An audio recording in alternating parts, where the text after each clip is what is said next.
നമസ്കാരം. കൊട്ടാരക്കര മീഡിയയിലേക്ക് സ്വാഗതം. ബേസിൽ ജോസഫ് നായകനായി എത്തുന്ന പൊന്മാന്റെ അഡ്വാൻസ് ടിക്കറ്റ് ബുക്കിംഗ് ആരംഭിച്ചു. നവാഗതനായ ജ്യോതിശങ്കർ സംവിധാനം ചെയ്യുന്ന ചിത്രം നാളെയാണ് ലോകമെമ്പാടുമുള്ള തിയേറ്ററുകളിലെത്തുന്നത്. Book My Show, Paytm, Ticket New തുടങ്ങിയ ഓൺലൈൻ ടിക്കറ്റ് ബുക്കിംഗ് ആപ്ലിക്കേഷനുകൾ വഴി ടിക്കറ്റുകൾ മുൻകൂറായി ബുക്ക് ചെയ്യാം. അജിത് വിനായക ഫിലിംസിന്റെ ബാനറിൽ വിനായക അജിത് നിർമ്മിച്ച ചിത്രം GR ഇന്ദുഗോപന്റെ 4-5 ചെറുപ്പക്കാർ എന്ന നോവലിനെ ആസ്പദമാക്കിയാണ് ഒരുക്കിയിരിക്കുന്നത്. GR ഇന്ദുഗോപൻ, ജസ്റ്റിൻ മാത്യു എന്നിവർ ചേർന്നാണ് ചിത്രത്തിന്റെ തിരക്കഥ രചിച്ചിരിക്കുന്നത്.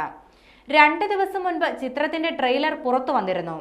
ഡ്രാമ ത്രില്ലർ സ്വഭാവത്തിൽ കഥ പറയുന്ന ഒരു ചിത്രമായിരിക്കും ഇതെന്നാണ് ട്രെയിലർ നൽകുന്ന സൂചന. ബേസിൽ ജോസഫ് ശൈലിയിലുള്ള ലഘു നർമ്മ മുഹൂർത്തങ്ങൾക്കൊപ്പം ത്രില്ലർ, ഡ്രാമ, ആക്ഷൻ എന്നീ ഘടകങ്ങൾക്ക് പ്രാധാന്യം നൽകിയാണ് ചിത്രം ഒരുക്കിയിരിക്കുന്നത്. പ്രശസ്ത കലാസംവിധായകനും പ്രൊഡക്ഷൻ ഡിസൈനറുമായ ജ്യോതിശങ്കർ സംവിധായകനായി അരങ്ങേറ്റം കുറിക്കുന്ന ചിത്രം കൂടിയാണിത്. സെൻസറിംഗ് പൂർത്തിയായപ്പോൾ UA സർട്ടിഫിക്കറ്റ് ലഭിച്ച ചിത്രത്തിലെ ഇതിനോടകം തന്നെ പുറത്തുവന്ന ഗാനങ്ങളും മികച്ച പ്രേക്ഷക ശ്രദ്ധ നേടിയിരുന്നു. അജേഷ് എന്ന നായക കഥാപാത്രമായി ബേസിൽ ജോസഫ് വേഷമിട്ടിരിക്കുന്ന ചിത്രത്തിൽ സ്റ്റെഫി എന്ന നായികയായി എത്തുന്നത് ലിജോ മോളാണ്.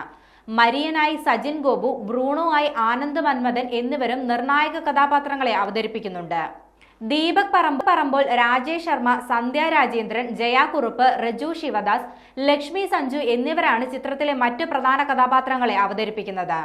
25ഓളം മലയാള ചിത്രങ്ങളുടെ കലാസംവിധായകനായി ജോലി ചെയ്തിട്ടുള്ള ജ്യോതിശങ്കർ എന്നാ താൻ കേസുകോട്, കുമ്പളങ്ങി നൈറ്റ്സ്, ആൻഡ്രോയിഡ് കുഞ്ഞപ്പൻ എന്നീ ചിത്രങ്ങളിലൂടെ മികച്ച കലാസംവിധായകനുള്ള കേരള സംസ്ഥാന ചലച്ചിത്ര പുരസ്കാരം 2 തവണ സ്വന്തമാക്കിയിട്ടുണ്ട്.